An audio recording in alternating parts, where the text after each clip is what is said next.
Hello again. So today we're going to talk about the helpful exercises to hopefully aid with your treatment plans when you're working with overpronators. So these lower limb exercises are quite simple, but they have a few specific tweaks that are important to talk about. So let's move right ahead and moving on to my feet.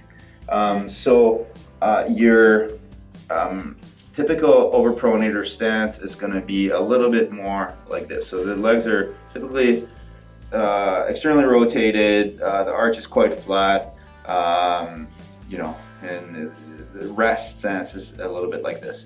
So what we're going to do first with this patient is we are going to make sure that they have a stance that's wide enough, that's more like hip width stance, comfortable.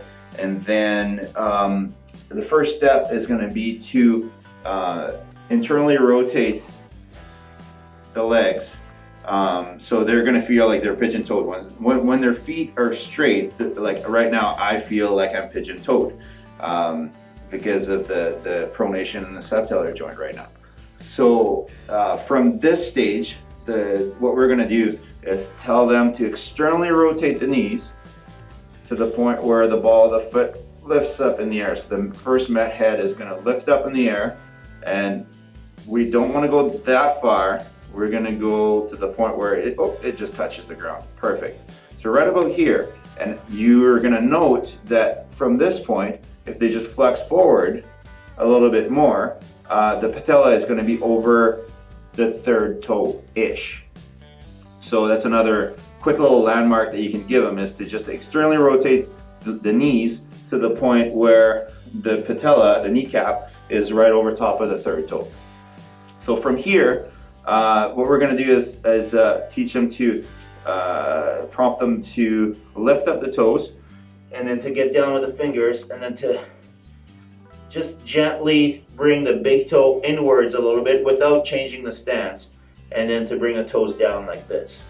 So then as we're onto this stance, what we're going to do to keep them there is actually tell them to put a little bit of pressure onto the pad of the big toe.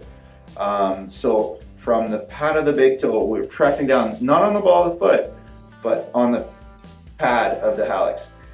So from here, what we're going to do is bring the hips a little bit forward and tell them to lift the heel up and to balance, to simply find the balance point when you're pressing on the big toe. From this point, this is going to feel a little bit crampy for some people. That's okay, it means we're working the right muscles. So we're going to do little ups and downs until you can get them a little bit more comfortable. For people that aren't as comfortable with balancing, obviously stand near something that you can balance on, like either a pole or a counter or something that you can hold onto. So now you can, tell them to naturally and gradually bring these up and down a little bit more, like a set, where you're like up and 1 and 2 and down, and up and 1 and 2 and down, and up and 1 and 2 and down. So then where they should feel the burn is the outside, the lateral aspect of the calf, which means that flexor lucis longus is working, because that's its attachment point where it originates, and it was on the lateral aspect of the calf. So the next progression, when people are comfortable with that, is you bring them to a step, and then they can balance on a railing or something. You can do this on the side of a staircase, and it's going to be a similar exercise, similar type of positioning. So externally rotating the knees to the point where the patella sits over top of the third toe, and then to bring it. You don't really have to bring them way down.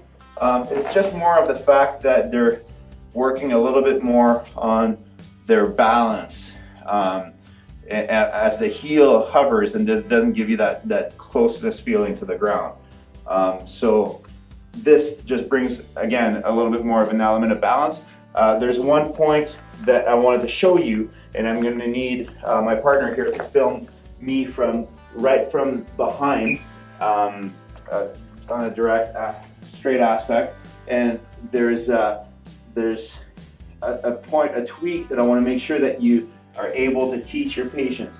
You got to be careful so as they come down that they don't allow themselves to do this. You see how I can pronate my subtalar joint and doing this, and by doing this my knees are medially rotating, and that's actually accentuating the pronation of the subtalar. That's not what we want to do. We want to resist that. So I want to actually invert the rear foot and allow the rear foot to drop until it just kind of stops. It does not, allow them to internally rotate the knees. The knees have to stay externally rotated the whole time. So hopefully you can see that clearly. And that's the key function in this exercise. So just doing this exercise for overpronator on a regular basis, 2 sets a day, is going to help with your plantar fasciitis patient, your hallux valgus patients, your posterior tibialis tendon dysfunction patients, your typical overpronator, and everything in between. It's a crucial one, and I hope that everybody has fun implementing that exercise into their treatment plans. Thank you.